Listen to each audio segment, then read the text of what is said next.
Provo as the Golden Eagles have a 21-7 lead on the Bulldogs, and an interesting first half as we saw Provo really kind of control the first quarter. Jaron Hall steps back in under center. Maple Mountain's offense takes off.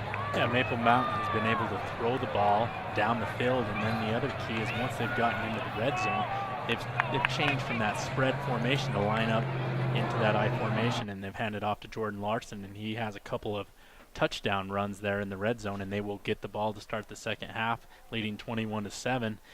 Provo did counter there towards the end of the second half and started.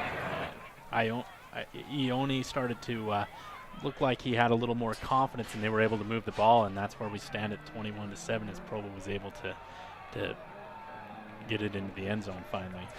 I'm Ryan Pickens alongside my partner Chris Hurst as we get ready to begin quarter number 3 here from Bulldog Stadium. And we are just about set, ready to go. Back deep is going to be Jake Maffey, and it looks like Cannon Miner. And we are set, and that kick's going to go over towards and send Miner back to the goal line and go into the end zone for a touchback. And so Maple Mountain will start their possession from the 20-yard line, and Jaron Hall had a lot of success in that first half.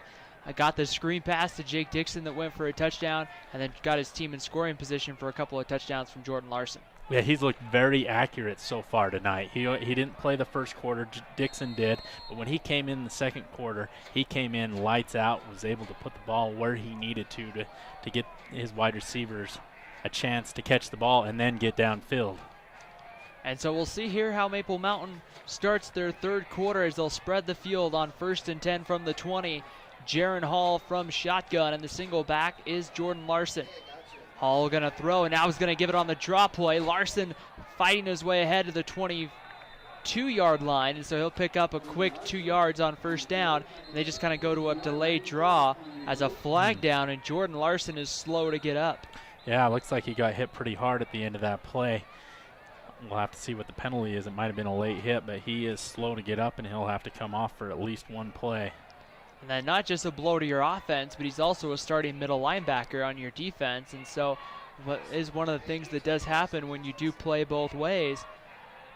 Yeah, and Maple Mountain has multiple players that play both ways as we see the penalty. Personal foul. And it looks like it was a shot to the head on the tackle. And so a 15-yard penalty, and that's going to move the ball for Maple Mountain out to around the 37-yard line and be 1st and 10. So 1st and 10 for the Golden Eagles with 4 wide receivers on first down. And Jaron Hall sets from shotgun, standing at his own 32. Ellis steps out as a screen pass, and they're going to throw the screen on first down. Dropped by Miner. He's going to pick it back up. In fact, that's Jake Maffey who mishandled the screen pass. Yeah, great job by Maffey, though. Even though it hit the ground, if it was a lateral pass, it's still a live ball, so he continued to play through it even though he made the initial drop, which that looked kind of close to lateral. It went sideways, but the referees must have thought it went forward enough to call it a forward pass. Too often you've seen players not do that and just let it go, and then the other team scoops and takes it for a touchdown. So 2nd and 10 from the 37. Hall throws another screen pass. That's outside and completed across the 45. Out to about midfield. On the reception was Jared Flake, number 9, and that's a first down for Maple Mountain. That was a good job by Flake to catch the ball first and then run. We've seen several times tonight where the players for both teams have been anxious to run with the ball, but you got to catch it first, and Flake first catches it and then runs upfield and picks up a Maple Mountain first down. So 1st and 10 from the 47-yard line of Maple Mountain. They'll spread the field here with 4 wide receivers.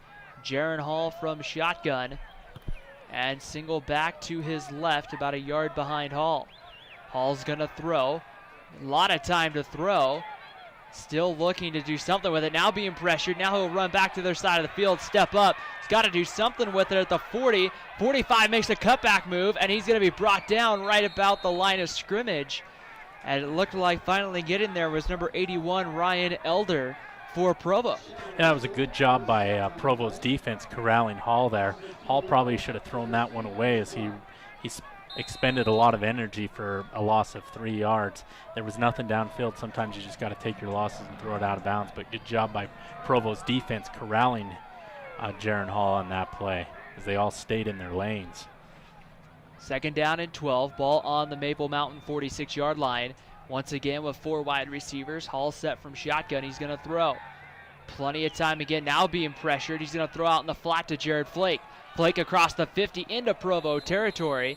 And he's going to get marked out of bounds at the 44-yard line. And a late flag coming in as he gets officially down to about the 42 and a half, maybe the 43. But we'll see what the flag's for. Yeah, good job by Flake. That's his second big catch of this drive. He's starting to come alive. And Provo has been making mental mistake after mental mistake, as this looks like this must have been some sort of late hit or illegal hit out of bounds. We'll see if we can't see that on the Car Guys instant replay. You would think when the play with where the flag came in, and it's going to be tacked on against Provo. It looks like for a late hit. Yeah, unfortunately, Baum. That's very hard territory where you're being aggressive, but once that guy goes down and out of bounds, you got to stop if you can. And Baum continued to make the play for Provo, and then he got the 15-yard penalty, which gives Maple Mountain 30 yards on personal foul penalties so far this drive, which is huge. And so now it's going to be 1st and 10. Instead of being at about the 42-yard line, it moves Maple Mountain inside the 30 to the 28. And the Golden Eagles are going to spread the field, it looks like, here on 1st and 10. Though we do have a whistle that looks like stopping play here. Looks like there's... not really sure what the stoppage in play is. And now it looks like we're just about set. Looks like there was some clarification to the Provo sideline. Yeah, they were waiting for that back judge to get out there on the field. He was talking to the Provo coaching staff on what had happened on that penalty. So now we're ready to go. Maple Mountain with 5 wide. Hall throws a quick screen, trying to get in the middle to Connor Ellis. And immediately getting there were 2 defenders for Provo. And that pass falls incomplete. Yeah, it looked like Denton and Durden were in coverage there for Provo, and they had that play well sniffed out. Hall threw it quickly, but Provo had that play covered well. So 2nd and 10, ball on the 28-yard line. We've seen Maple Mountain tonight spread it a lot, spread the field a lot. It looks like Cole Casper in the backfield next to Jaron Hall. Hall from shotgun's going to give it on a delay draw play, and that's Casper fighting his way for about 3 or 4 down to about the 25-yard line. In fact, that was Connor Ellis. Yeah, Jordan Larson went out with an injury, so they've bring the feature back as Ellis, and we'll probably also see Casper, but great job by Ellis to find a hole and pick up yards where he can. And Provo was able to stop it there with Dallin Olson as he was being blocked and just happened to be in the right spot. 3rd down and 6, ball on the 24, 5 wide receivers. Hall all by himself in the backfield. Provo's coming. Hall steps up, gets to the 25 to the 20, still on his feet to the 15, and knocked out of bounds at around the 12-yard line, and that's a 1st down for Maple Mountain.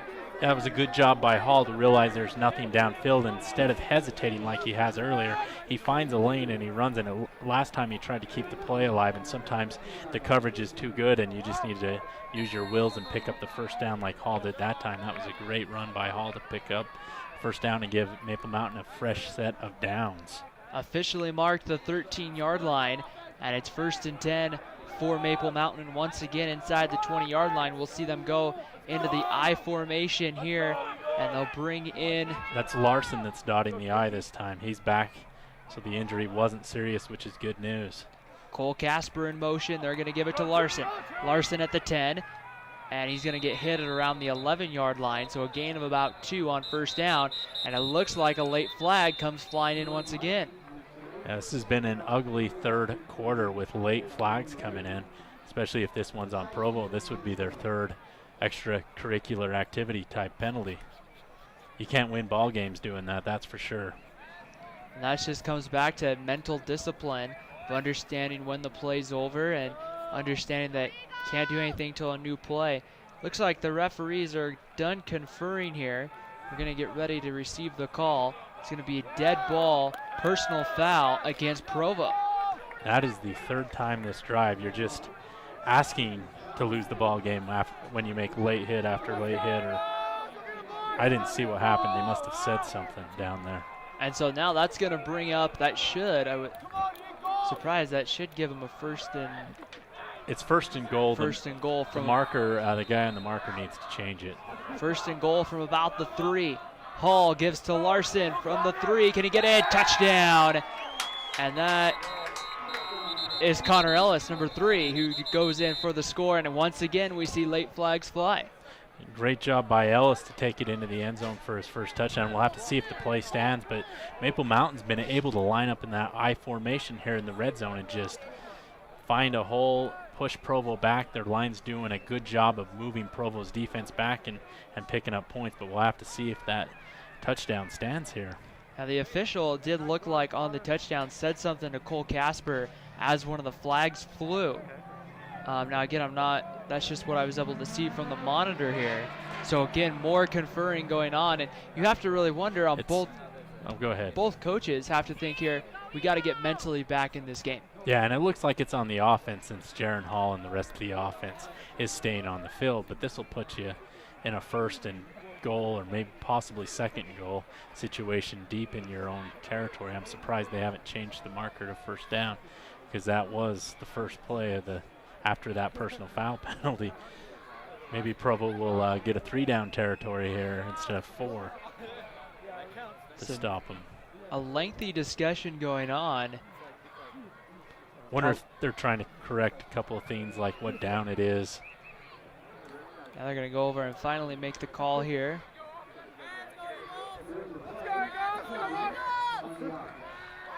Then a dead ball, so a holding, then a dead ball personal foul against Maple Mountain. Unsportsmanlike conduct against Maple Mountain. If all 3 of those are enforced, I'm not good at math, but that's 40 yards in penalties, and you have the ball. And they're backing up all the way to the 37, still going to the 40. He's going to take it to the 42. They were on the 2. That's 40 yards worth of penalties on one play, and you can't pick up a first down. That's insane.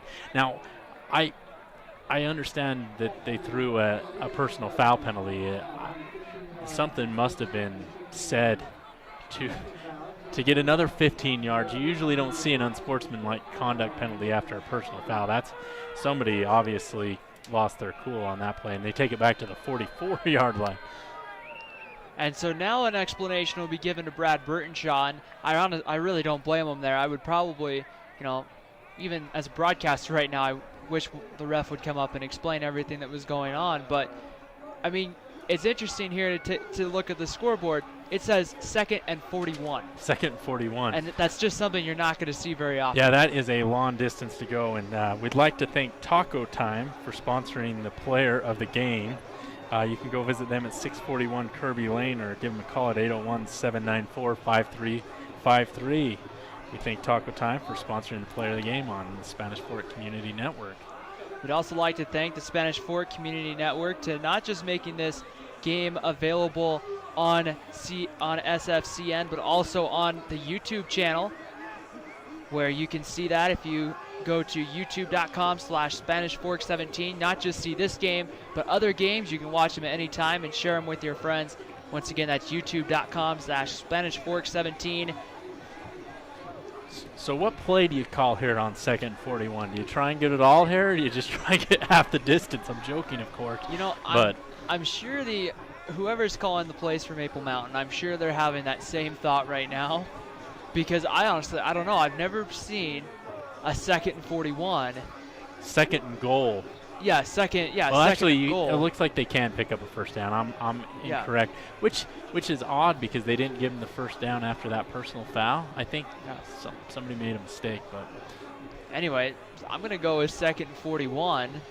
From the 44. They can pick up a first down. I've been incorrect on that. And so now, the question is, you play for about 20 here, and then, or you really have to ask yourself, in a sense, are you in 4-down territory? I guess a lot of it will depend on the second down play here if you pick up yardage. If you don't pick up very much yards on 2nd and 3rd down, you're going to punt. So right now, a lengthy discussion here taking place. 8:54 to go in the 3rd quarter. Maple Mountain leading this game 21-7, as we've had just really a good game overall. This is a key Region 8 game for the Golden Eagles as they get ready to try to make a run at the playoffs. They got Salem Hills and Springville awaiting in the next couple of weeks, and now the 2nd and 41 from the Provo 44. Jaron Hall set. He's going to step back to throw. In the pocket, he's going for it all on first down. Got a guy, Cannon Miner makes the catch at the 2-yard line, and they went for it and they got it, and Miner's down to about the 1-yard line. That's going to be 1st and goal, Maple Mountain. Yeah, that looks like they just ran a fly right down the middle. Miner was open. A couple guys went short. Miner goes long. He's open. Hall finds him on the deep pattern, and he beats the safeties back there and picks up the first down. Great job by Maple Mountain there to pick up a first down in what looked like a nearly impossible situation. And talk about a morale blow to Provo, because you're in 2nd and 41. Okay, we're going to stop, and then they get a 43-yard completion down the field, and it's 1st and goal from your 1, and Maple Mountain will once again go into the power formation. Chantry Dean checks in at the fullback. Jordan Larson, the deep back, he'll get the call. He'll lower the head. Did he get in? It looks like they're going to mark him just short. A great job by Provo's defensive line to finally stop Larson deep. That would have been a hat trick for him in his 3rd touchdown, but instead it'll bring up 2nd and 1, and Maple Mountain's in great position to get a score here as long as they don't make a personal foul, unsportsmanlike, and hold all on one play, and then maybe we'll have a redo of 2nd and forever. So 2nd down and goal from the 1. I formation again. Hall gives. He's going to keep it on a bootleg. Rollout's got a man for the touchdown. And that is Gavin McLean, number 32. And Maple Mountain has found the end zone for the 4th time tonight. Yeah, great call by Maple Mountain's offense. They've been handing the ball up the middle to Larson. Provo finally stops it. Provo's expecting they'll probably just pound the ball, and they call a little bootleg play for Hall here, and it looked like he could have ran it in or find his tight end McLean, and he chose to find his tight end McLean as that whole side was open, as we can see on the Car Guys instant replay. So Tanner Dayton will come on for the point after touchdown attempt. The snap is down, the hold is down, the kick is up and through. And with 7:43 to go in the 3rd quarter, Maple Mountain 28 and Provo 7 here at Bulldog Stadium and Provo High. And right now, Maple Mountain takes what could have been a disastrous situation in that 2nd and 41, and they're able to find the end zone. Yeah, they're up 21 now. Their defense has been playing great. You looked like Provo might get a stop there, but you've done what you needed to do to start this 3rd quarter. It's critical if you get the ball that you get some points on the board. Mission accomplished for Maple Mountain. And also McLean with the touchdown there on the on the 2nd Provo drive. He had an interception, so he's playing well on both sides of the field. Sides of the ball, not the field. And so right now, well, he did have, I was going to say the interception was on the other side of the field, but it wasn't. I'm sorry, Chris. Couldn't help you with that one. Thanks for trying to bail me out. So 7:43 to go here in the 3rd quarter. Tanner Dayton's got the ball teed up at the 40-yard line.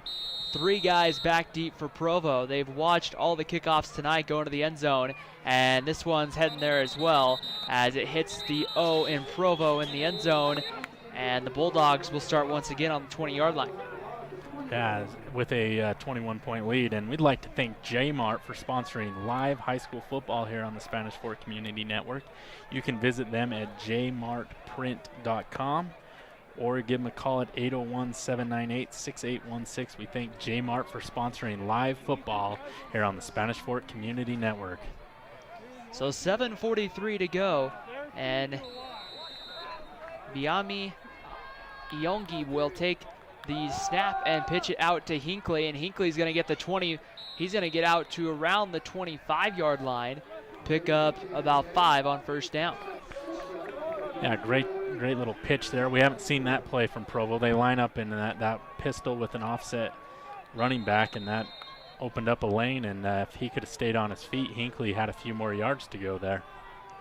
Eric Morales was the guy lined up, I'm guess kind of in a fullback looking set. It's like a pro formation in a pistol. It's interesting. We see it again here, and they'll give it up the middle again to Hinckley.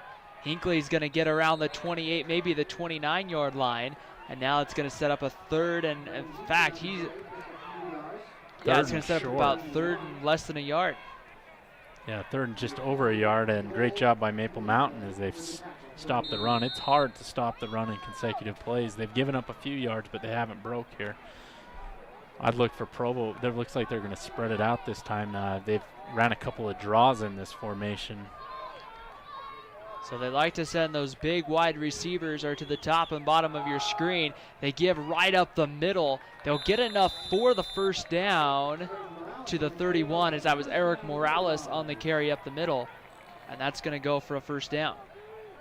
Yeah, great job by Provo just to get enough for the first down. They'll get 3 more chances to pick up another one, but Maple Mountain's defense has been pretty stubborn at giving up yards on the run. So 1st and 10 from the 31-yard line. Provo spreads the field. Hinckley's been a big target. He sits in the trips to the bottom of your screen. They're going to throw, going deep, got a man down there, and that's batted away at the last second. Gavin McLean got up there in good position and just knocked the ball down. Yeah, McLean's been all over that side of the field. It seems like they haven't tried to pick on McLean as much as maybe they have the other corner, Flake, but both corners have done an excellent job for Maple Mountain. But Provo, Iona does have quite the arm as he displays that on the Car Guys instant replay. He can get the ball out there, which can take the top off the defense a little bit. So 2nd and 10 coming here for Provo. They'll once again go into a 4 wide receiver set. Shotgun set for Iongi. He's going to throw. Got his man in the flat. That's complete. And that's out to number 83. That's Patton Jorgensen. He's had a couple of catches tonight for the Bulldogs. And he gets pretty close. Picks up about 7 yards to set up a 3rd and 3. And really, as a coach and an offensive coordinator, you like 3rd and 3. You like 3rd and 2. And you like those 3rd and shorts. Yeah, it's your success rate from 3rd and 3 ends a lot higher than 3rd and 4, and you can run the ball here, you can throw it as well, and easily pick up a first down. Iongi set from shotgun. He's going to throw a quick screen. That's complete to about the 42. Making a man miss it looked like that was Ty Jones, number 8, and he gets the first down to about the 43-yard line, and that's a first down for Provo. Yeah, Maple Mountain's glad that McLean makes that tackle, because if he doesn't make it, there is a lot of open field left for Jones. Or was that Aika? I believe it was Jones. So 1st down and 10 from the 43. Gonna throw, that one's out in the flat. That's Hinckley at the 45. And he makes the stop after a gain of about 2, maybe 3. Yeah, Hinckley's slow to get up, but he's quite the warrior for Provo. He can both catch the ball, and he is an excellent running back as they line him up both as a wide receiver and running back for Provo's offense. Provo's done some good things tonight. They've been able to move the ball at times, just haven't been able to they've been inside the red zone a couple of times and came away with no points out of the deal. So trips going to the top of your screen. Iongi rolls out, looking down the field, got his man to the 43-yard line, still on his feet once again. Believe that was going to be Tavika Aika on the reception. No, that was not. That was Bowman Daly III, and he gets a first down into Maple Mountain territory to about the 43-yard line. And Provo once again showing they can move the ball here with 4:22 to go in the 3rd quarter. Yeah, they've been able to gain on that second half success in moving the ball up and down the field these last couple of quarters. So ball sits at the 43. They're going to spread the field. That's Hinckley in motion. They throw it in the flat. That's going to be Ty Jones, and he's got some running room to the 20.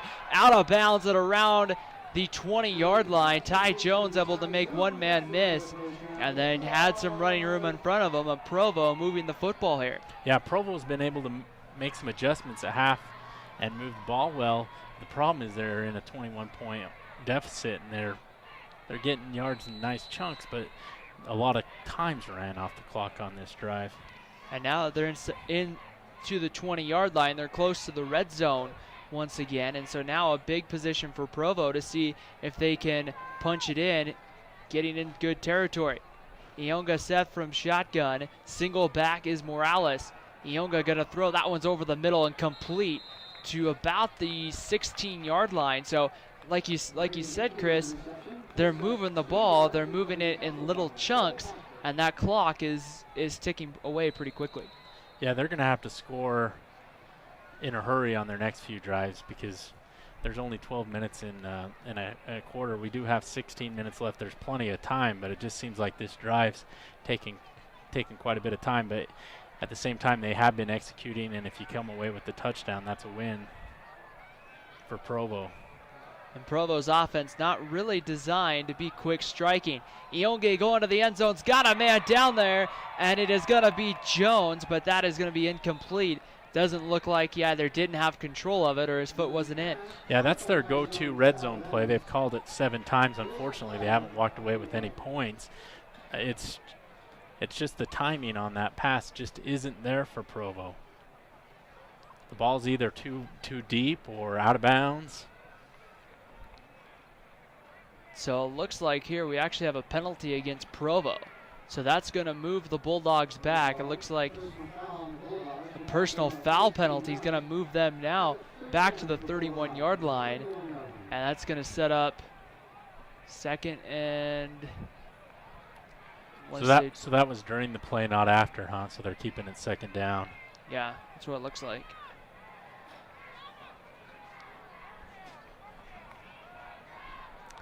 Nope, it was after. They've changed the down marker to third. So third down coming up here from the 31. Iongi gonna throw. He's looking down. He's got his man. Incomplete. Just a little bit out in front of Braden Hinckley. He's been one of the go-to men for Provo so far tonight. Yeah, he's their all-purpose running back / wide receiver. But that was great coverage that time by Cole Casper as he was on him like white on rice that time. And now that's going to bring up 4th down and 22 to go for Provo. They need to get to the 5-yard line, 5 or 6-yard line for a first down. And they're going to spread the field here. And they bring in their wide receivers that all seem to be about 6'2" or more.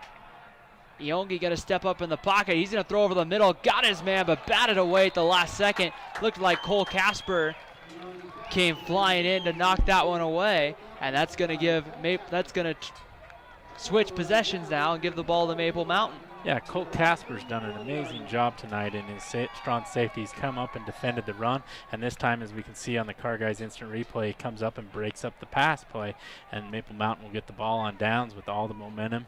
Their offense is playing well, and if they can drive down, take a few minutes off the clock and get a touchdown here, it'll widen the lead significantly. And so a big possession defensively for Provo. The Bulldogs need a stop, and they need a stop pretty quickly. A touchdown here for Maple Mountain would, I don't want to say put the game out of reach, but would put some big strain on the Provo offense as Jaron Hall breaks huddle with 5 wide receivers on 1st down and 10. Ball sitting at the Maple Mountain 31. Hall steps back to throw. Going deep. He's got a guy down there. That's Jake Maffey who dropped it in and out of his hands. Maffey was seeing 6. He was running back to Spanish Fork. Yeah, and there was nobody around. All he has to do is catch this ball, and it just hits him right in the hands. Hall couldn't have handed him the ball better, but unfortunately, Maffey can't come up with it here. And just one of those where it just rolls right off his hands. Hall had a couple of different receivers open on that play. And now it's going to bring up a 2nd down and 10. That's one Jake Maffey will want back in the morning for sure. He probably wants it back now. So 2nd and 10 from the 31. Man goes in motion. That's Cannon Minor. Hall rolls out. Now he's going to look back to the backside. Now he's just going to throw it away. Probably a smart move there as nothing was really open. And that brings up 3rd and 10 for Maple Mountain. Yeah, that play was destined to fail from the beginning. Whatever they had called initially didn't work, and then Hall just scrambled out to the outside to just try and make something out of nothing, but there was nothing downfield. Looked like it might have been an intended screen or something like that just didn't work out. So 3rd and 10, Maple Mountain needs the 41-yard line to keep this drive alive. Maple Mountain's done pretty well on 3rd downs tonight. And now their personnel change, they'll move some receivers around. Cannon Minor goes to the top of your screen in the slot. Hall the throw, gonna throw it out in the flat. That's complete. In fact, I'm sorry, that is Cannon Minor who gets past one. 45-50, still on his feet, he's gone. 20, 15, 10, 5, touchdown Maple Mountain as Cannon Minor goes the distance. Yeah, that was a great job by Minor to avoid the Matador defense as he just goes around everybody and what was that, a 5-10 yard pass, and then he runs 59 yards as we see here touchdown. On the Car Guys instant replay, just a simple screen pass, and Minor just makes one man miss here along the sidelines, gets a key block there from Jake Dixon, and he's gone. Just outruns the rest of the Provo defense. Yeah, and as you could see, Maple Mountain's wide receivers all season have been blocking well downfield, and that's what sprung that play. Tanner Dayton on for the extra point. The snap is down, hold is good, kick is through, and with 2:38 to go in the third quarter, the Maple Mountain Golden Eagles have opened this one up, have given themselves some breathing room as they lead 35-7 over the home team, the Provo Bulldogs, tonight. Yeah, this is the most complete game Maple Mountain's played. They've had games where the defense has played okay and the offense has struggled, but they've also had games like against Pleasant Grove and Spanish Fork where the offense was able to move the ball down the field. They were able to get points, but their defense didn't show up. So this is a great showing by both the offense and defense for Maple Mountain tonight. And Chris, I love the point you brought up. We've seen it at times where this team's played well, and then times where the team hasn't quite looked so well. They're looking pretty good tonight, and going forward in their next couple of games, this is the time of year you want to be playing better as we get closer to the playoffs. A lot of times in the playoffs, it's not necessarily the team that's the best team throughout the season, but it's a team that's playing the best at the right time. Yeah, and Maple Mountain had a chance on a last-second field goal to beat Pleasant Grove a few weeks ago, and Pleasant Grove is playing well in the 5A ranks of Utah high school football. So it's not out of the question that Maple Mountain gets hot, that maybe they can charge in the playoffs and upset somebody. Tanner Dayton puts a foot into this one. This one's not going to get into the end zone. It's returnable from about the 8, and that is Morales on the return. He breaks free, gets out across the 40. Ball comes free, and I think Maple Mountain's got it. I believe that about 3 Golden Eagles that fell on it, and they do. It's Maple Mountain football in Provo territory. Did you see who came up with that? I believe that was Dayton that came up with the ball. That was the first time in a long time that he hasn't kicked the ball through the end zone, so he goes ahead and makes up for it by recovering the fumble. So we'll see if we can't see that on the Car Guys instant replays. Provo had a great return here, but just fumbled the ball there. Good return set up, and then just lost the football, and Tanner Dayton right there to recover it. He's like, oh no, I might have to make a tackle, oh no, no, and then all of a sudden the ball rolls up and he picks the ball up. And so 1st and 10, Maple Mountain at the Provo 42 after the turnover. Jordan Larson gets the call, gets across the 40 to about the 37, maybe the 38-yard line, picks up 4, and that makes it 2nd and 6 for the Golden Eagles.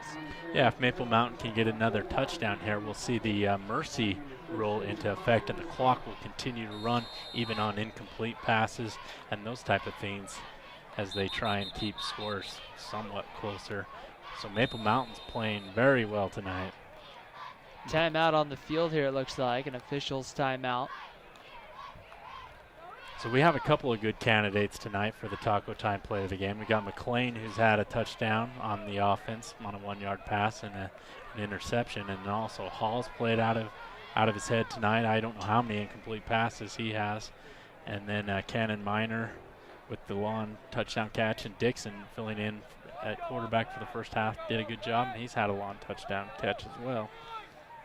Unfortunately, it can only be one at the end of the day, Chris. That's, sometimes you want to just give it to a couple of different players, but, or at least I feel that way. I shouldn't speak for you on that, but 2nd down and 10 for Maple Mountain, ball on the 42-yard line. They're going to give it right up the middle. That's Larson again. He's going to rumble down to about, looks like the 34-yard line. Once again, it looks like some extracurricular, and here comes another flag. Both teams need to settle down a little bit. It's going both ways. There's been chippy play. Provo's probably frustrated. Maple Mountain's obviously excited they got the lead, and that's came out to a combination of a lot of unsportsmanlike misconduct and late hits and chippy play at the end of these plays. And it's one thing, I mean, you understand, you look at the scoreboard, you tell, I mean, it's a big game, but, you know, it's a big lead, and that's a personal foul against Maple Mountain here, and it's going to make it 3rd down. So that moves the Golden Eagles back 15. And, I mean, those are penalties that, you know, really you look at the scoreboard and you say, okay, it's 35-7, but if this is a closer game, if this is, say, a Springville or a Salem Hills, those are the sort of penalties that can swing the game. Yeah, and I think they called it on Maple Mountain's guy for walking over the Provo defender. He hit late and pushed it. I don't know if they would have called it if he wouldn't have stepped over him, but so it is what it is. 3rd down and 18 to go. Ball at midfield at the 50. Hall from shotgun is going to step back to throw. With time, now pressure comes. Going to get outside the pocket. Going to look to do something with it. He's going to throw it late, and it looks like the pass is going to be complete to Connor Ellis. Wow. To the 38-yard line. I'm sorry for the delay, but it took me a while to figure out there if he caught that or not. Well, you have all those Maple Mountain players standing right in front. We can't really see from this angle, and you can't even see on the Car Guys instant replay. But that was a great job of them picking that up and bringing up a more manageable 4th and 7. So 4th and 7, Maple Mountain needs about the 32-yard line for a 1st down. Under a minute to go, 3rd quarter. 35-7, Maple Mountain leading Provo. Jaron Hall set from shotgun, 5 wide receivers. Golden Eagles are going for it. Hall with time, plenty of time to throw. Pocket collapses, throws over the middle and short hops it, incomplete. And Maple Mountain will turn it over on downs as the intended receiver over the middle looks like that was Connor Ellis. Yeah, the ball just hit the ground, but Hall threw that across his body, and it's hard to make a throw across your body and put any sort of power on it to get it to your receiver. And plus, there's a chance of somebody picking that off. They tell you not to do that. At least every time I watch games on TV, that's what the announcer says. And so Provo will take over on downs, and it will be 1st and 10 for the Bulldogs at the 39-yard line. And if there really becomes a possession for Provo tonight that has been so huge, this one would be it. Trailing by 28 at home, looking to try to find a way to get back in it. They're looking for a quick touchdown here. Iongi set from the shotgun. It's going to be Eric Morales, the senior running back in the backfield. Iongi going to throw, pressure coming, going to get away from one, throws it high and over the middle. That's incomplete. The receiver in the area was Bauman Daly the third, but there is a flag at the line of scrimmage. You would think with where it came in, Chris, that would be probably a hold against Provo. Looked like Larson came in like a bulldog and just was trying to go after the quarterback, and then they kind of grabbed him. I think that's going to be the call here. But great job by Larson getting into the Provo backfield on that blitz. So holding was indicated against the Bulldogs, and with 22 seconds left in the 3rd quarter, that doesn't help the situation at all. And it would make it 1st down and 20 from the Provo 29-yard line. Yeah, Jordan Larson, he might only be 5'7", but man, he plays a lot bigger than that, as he was the one held that time, and he ran into that backfield in a hurry. So Provo will spread the field, 4 wide receivers on 2nd down. Bowman Daly the third to the bottom of your screen. Hinckley in motion, he's going to get the call in the reverse, gets to the 25, tries to turn it upfield to the 30, lowers his head and gets out of bounds at around the 32-yard line, and so picks up a gain only a long about 3 yards. It seemed like he ran a lot more than that for 3 yards. Yeah, Hinckley's holding his shoulder as he came off to the side too. Was he the one that flew through the air in the first half? That was, I believe, Eric Morales. Eric Morales. Yeah, that's right. But it looks like Hinckley came up holding his shoulder that time as well. Hopefully he's okay, because that would be a big blow to Provo to have one of your all-purpose guys come out of the game. That's a screen pass over the middle, trying to get it on the slant. Intended for Hinckley, and that one was batted away by the Maple Mountain defense. Yeah, that was a good job by Cole Casper. We've called his name a lot, jumping that route, making sure that the pass was incomplete. That was great coverage by Cole Casper. Provo likes the quick slants and the quick screens. They like to get it out of Ionge's hands pretty quickly. Yeah, I wonder if how fast Casper came up on that. I wonder if you could do a double move, fake that, and then blow by him because you've lured the strong safety close to the line of scrimmage. So 3rd down and 17 from the 32-yard line. Ionge set from shotgun, going to throw again. He's going to look down the field for, and that one's going to be incomplete as it hits the sideline. Running for that one was Patton Jorgensen, and right there in coverage for Maple Mountain was, it looks like it was Jared Flake. It was a good job by Maple Mountain to hold him there. And that was 3 and out, wasn't it, that time? Great job by Maple Mountain defense to get off the field in a hurry, as they've struggled lately to do that in this game.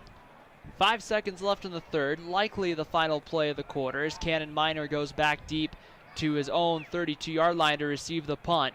It's almost blocked, and it's a pretty good punt. Minor will run over and muff it. He did not catch that one cleanly. Now bobbling it, he'll pick it up on his knees at the 20-yard line, and he just ran under that and just didn't get there. So at the end of the 3rd quarter, Maple Mountain leads Provo High 35-7 with 1 quarter to go.